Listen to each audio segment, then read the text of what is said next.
আসসালামু আলাইকুম, সবাইকে নতুন একটা রেসিপিতে স্বাগত জানাই। আজকে নিয়ে আসলাম একটা নতুন ডেজার্ট। যেহেতু সামনে ঈদ, তাই আপনাদেরকে আজকে সাবুদানার পুডিংটা কিভাবে তৈরি করতে হয় সেটা তুলে ধরবো। আশা করি সবাই ভিডিওটা দেখে সুন্দর করে কমেন্টস করে দিবেন, শেয়ার করে দিবেন।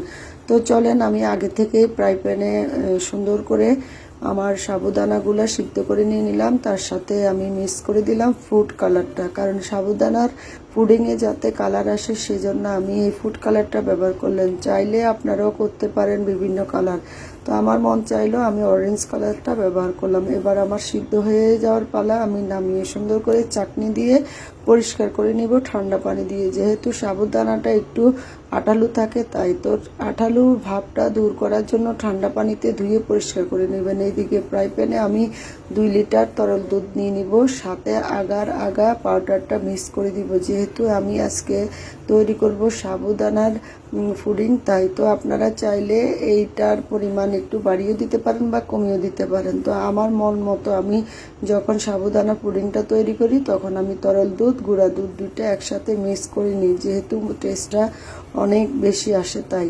তো ঈদের উপলক্ষে আপনারা চাইলে এই পুডিংটা তৈরি করে মেহমানদেরকে খাওয়াতে পারেন। তো আমি এখানে দিয়ে দিলাম হচ্ছে 1.5 কাপের মতো চিনি। আপনাদের স্বাদ মতো আপনারা ব্যবহার করবেন, কারণ যে যতটুকু মিষ্টি খাবেন সে পরিমাণে দিবেন। তো আমি যখন আগা পাউডারটা মিক্স করে দিলাম, তখন আমি একটু দুধগুলাকে ভালো করে নাড়তে থাকবো।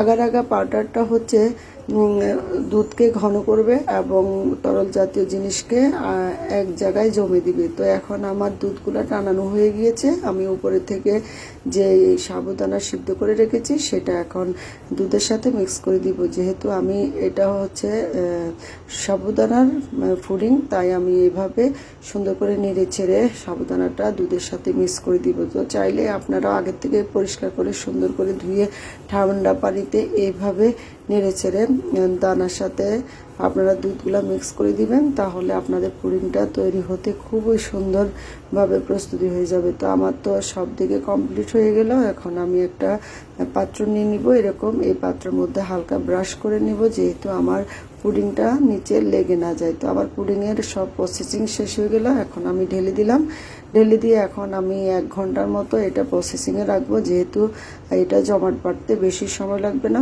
তো আপনাদের কেমন লেগেছে আমার ভিডিওটা একটু কমেন্ট বক্সে জানাবেন, কারণ আমরা চাই নতুন কিছু আপনাদেরকে উপহার দিতে।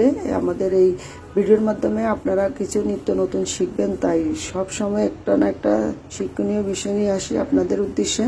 আশা করি আপনারা আমার এই ভিডিও থেকে এই ডেজার্টটা শিখে নেবেন। যেহেতু সামনের রমজানের ঈদ চলে এসেছে, তো